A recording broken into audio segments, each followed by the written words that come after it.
say great science is built on the shoulders of giants. Not here.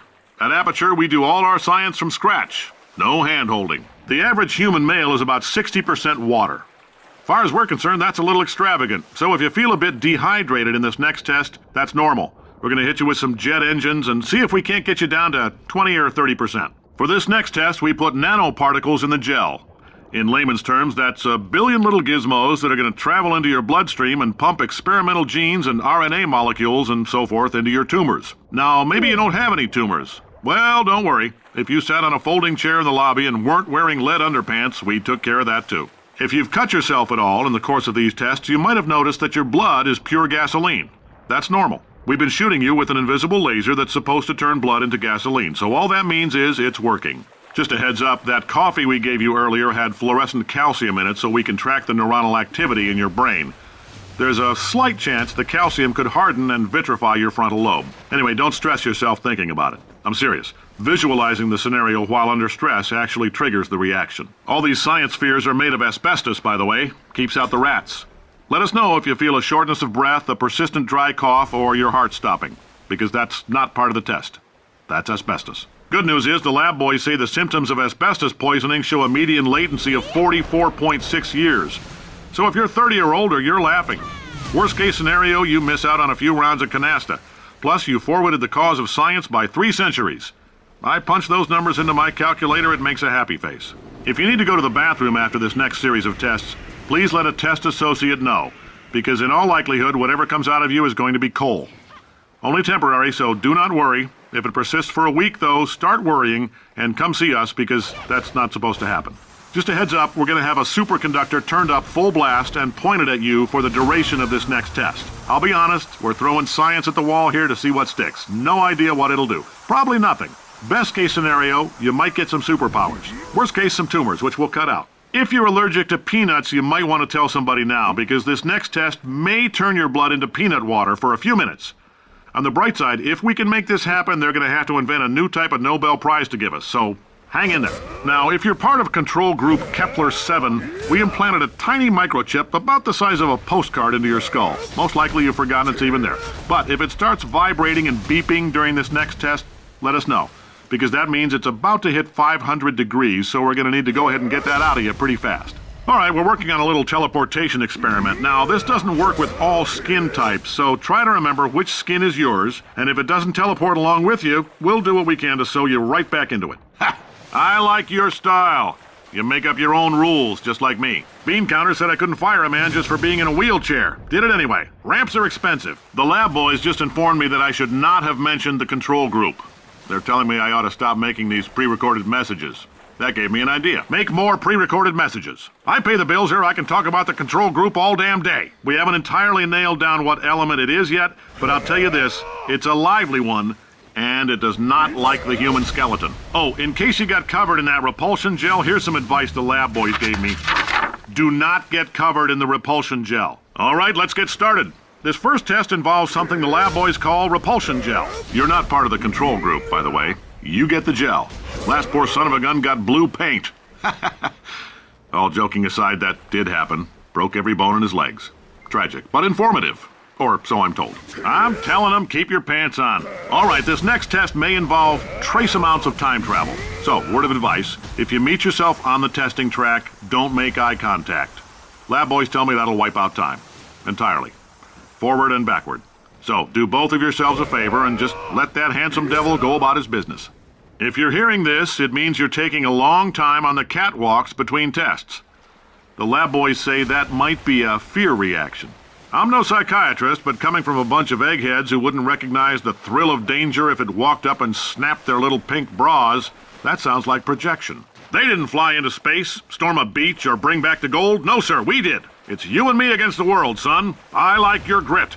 Hustle could use some work, though. Now let's solve this thing. Not you, test subject. You're doing fine. Yes, you. Box your stuff. Out the front door. Parking lot. Car. Goodbye. Science isn't about why. It's about why not. Why is so much of our science dangerous? Why not marry safe science if you love it so much? In fact, why not invent a special safety door that won't hit you on the butt on the way out, because you are fired? Congratulations! The simple fact that you're standing here listening to me means you've made a glorious contribution to science. As founder and CEO of Aperture Science, I thank you for your participation and hope we can count on you for another round of tests. We're not going to release this stuff into the wild until it's good and damn ready, so as long as you keep yourself in top physical form, there'll always be a limo waiting for you. Say goodbye, Carolyn. She is a gem.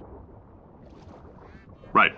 Now you might be asking yourself, Cave, just how difficult are these tests? What was in that phone book of a contract I signed? Am I in danger? Let me answer those questions with a question. Who wants to make $60? Cash. You can also feel free to relax for up to 20 minutes in the waiting room, which is a damn sight more comfortable than the park benches most of you were sleeping on when we found you. For many of you, I realize $60 is an unprecedented windfall, so don't go spending it all on, I don't know, Carolyn, what do these people buy? Tattered hats? Beard dirt? So, welcome to Aperture. You're here because we want the best, and you're it.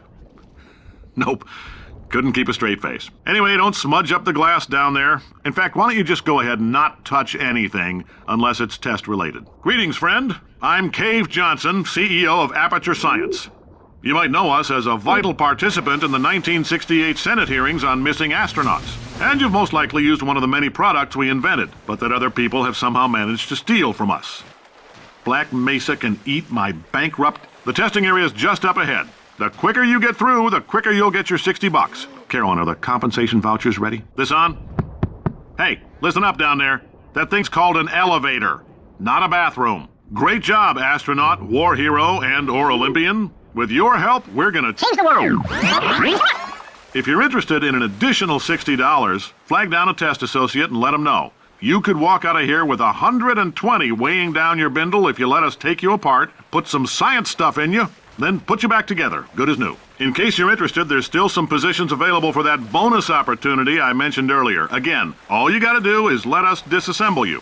We're not banging rocks together here. We know how to put a man back together. So, that's a complete reassembly. New vitals, spit shine on the old ones, plus we're scooping out tumors. Frankly, you ought to be paying us. Thank you. I can't believe I'm thanking these people. For staggering your way through Aperture Science's propulsion gel testing, you've made some real contributions to society for a change, and for that, humanity is grateful. If you had any belongings, please pick them up now. We don't want old newspapers and sticks cluttering up the building. Welcome to the Enrichment Center. Since making test participation mandatory for all employees, the quality of our test subjects has risen dramatically. Employee retention, however, has not. As a result, you may have heard we're going to phase out human testing. There's still a few things left to wrap up, though. First up, conversion gel. The bean counters told me we literally could not afford to buy $7 worth of moon rocks, much less 70 million. Bought them anyway, ground them up, mixed them into a gel. And guess what? Ground up moon rocks are pure poison. I am deathly ill. Still, it turns out they're a great portal conductor. So now, we're going to see if jumping in and out of these new portals can somehow leach the lunar poison out of a man's bloodstream. When life gives you lemons, make lemonade.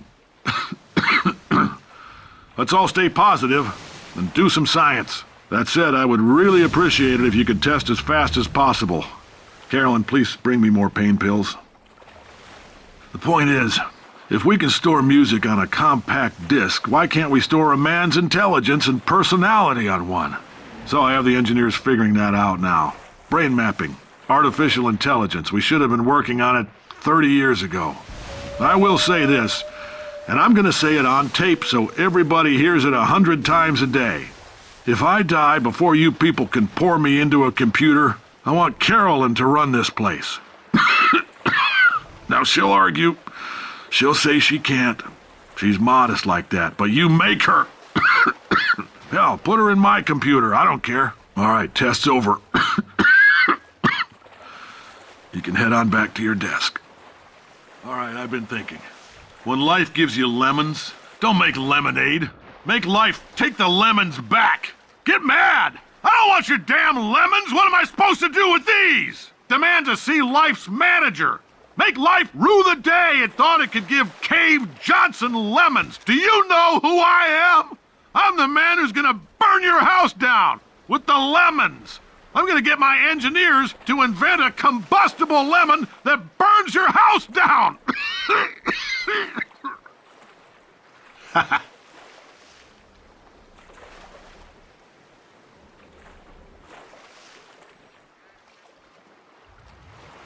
Welcome, test subject. It's Cave, Prime, from Earth 1.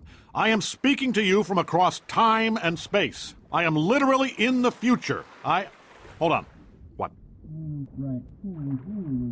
All right, my assistant Greg tells me none of that's true. Got excited.